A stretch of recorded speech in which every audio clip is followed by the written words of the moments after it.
So before I started this video, I figured I was gonna show off some of my merch I was going to buy for She-Ra, but Amazon had no good She-Ra merch. So my next convention, I'm gonna keep my eyes peeled for She-Ra merch because I really want some. So, Matt, why make a video on a show that wrapped almost an entire year ago? And to that, I say, because I want to? That's a good question. I really don't know why. If I had to put it into words, I would guess that the main reason why is because I feel like a lot of people have slept on this show, and I would really like to have more people to talk about with it. So that's why. Especially considering it's a full package show and is truly completed, which frankly, in my opinion, should make it a much easier sell. So before we begin on our short little dive into She-Ra, I feel like I really need to lay down some ground rules. First, spoilers are going to be a thing. Granted, I use the term spoilers loosely, as if you have the ability to read extremely heavy foreshadowing, you can figure out most of the show by the end of season 1. Not to mention, I'm not really spoiling anything important in this video. There's a lot of twists and turns in this show, so I will be intentionally avoiding ruining those for you guys. Second, if you've already seen She-Ra and you're only here to confirm your own pre-established opinions about it, please do me a favor. Disregard anything I say that doesn't line up exactly with your views and replace it with whatever you wanted to hear me say. Then leave a like and let me know just how much you agree with my opinion. Sorry, that's smart-ass talk for I'm going to speak my mind and critically break down my opinions of the show, be they negative or positive. I hate it when people only worship or shit on shows in a one-sided sense. No show is perfect or truly awful, except for Odd Taxi, because that show is actually perfect. So let's talk about She-Ra. I don't have a sword. I used to have a sword. I was a weeb for a bit.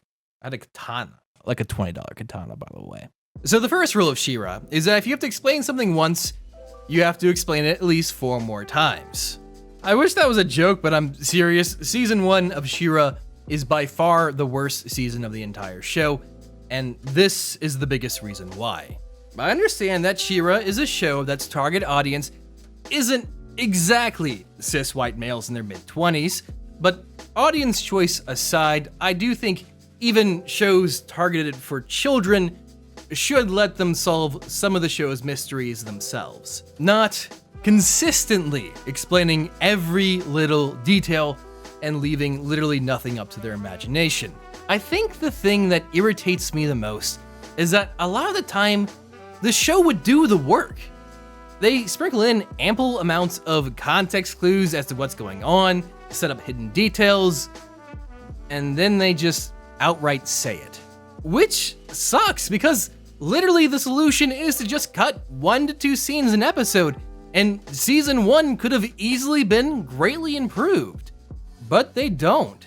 They make the classic assumption that the audience couldn't possibly figure it out themselves, so they'll just tell you.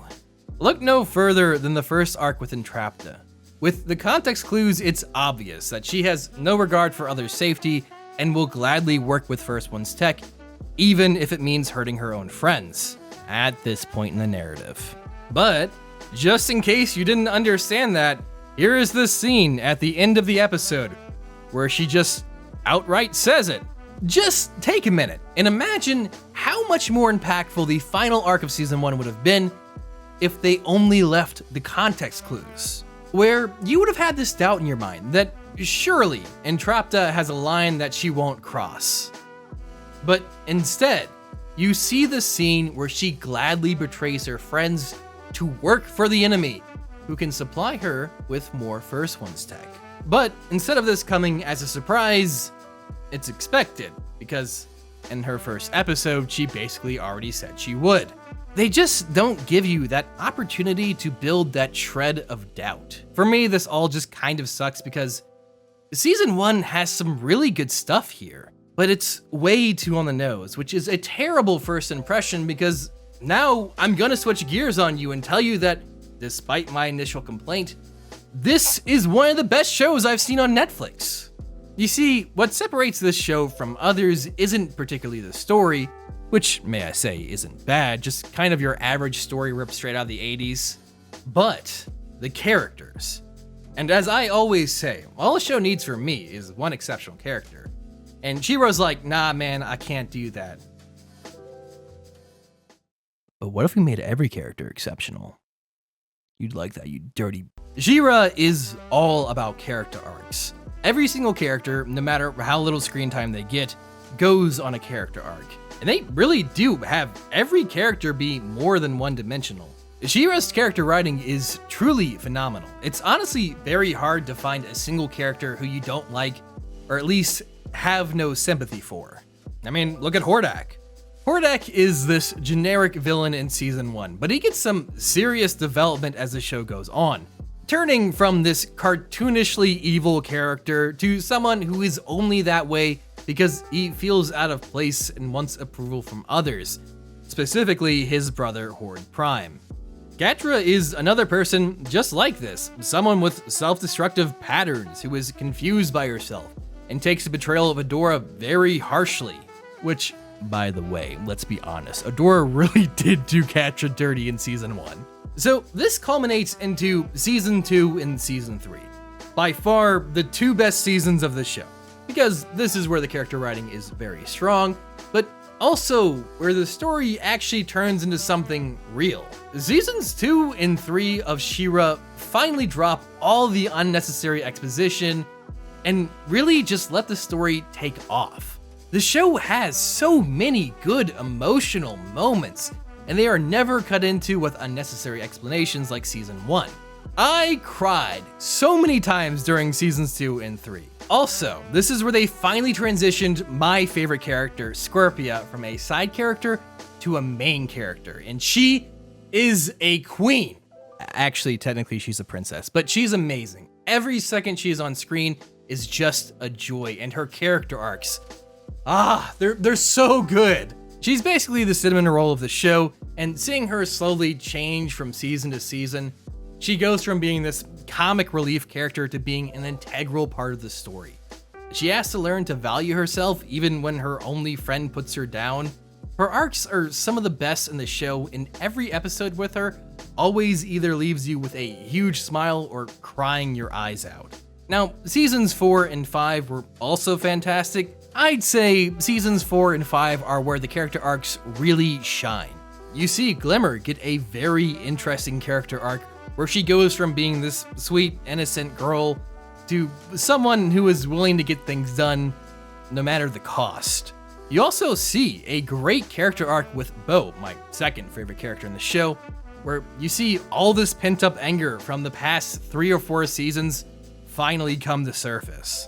Also, Scorpia is definitely gonna make you cry in this season. But as for story-wise, it's really hard to outdo seasons 2 and 3. They get lost in the generic 80s go to space and fight the real big bad now. Which, may I say, Horde Prime was a pleasure. I thought he was a great final villain for the show. But seasons 2 and 3 Hordak, where you see him constantly struggling with his morals and finally finding people he cares about, there is some quality villainy right there. Villains who aren't these black and white caricatures while trying to appear as though they are, that's who Hordak is, and it just makes for such a unique storytelling perspective. So like I said, I really loved this show. I do still think that season 1 was such a tragedy. I feel like so many people got turned off of this show thanks to season 1 being not bad, but mediocre. And then everything after that is just phenomenal. It's probably my favorite Netflix original series, or at least close. Beastars was really good too. So obviously, I really avoided a lot of key spoilers on purpose because this video is more so tuned to people who haven't seen the show yet. So if you haven't seen She-Ra yet, don't watch it. I want to feel special. I want it all to myself. Is the reverse psychology working yet? By the way, did you know I streamed on Twitch? Yeah, me neither. That's why you should follow me and hear me have bad opinions and try not to suck at video games.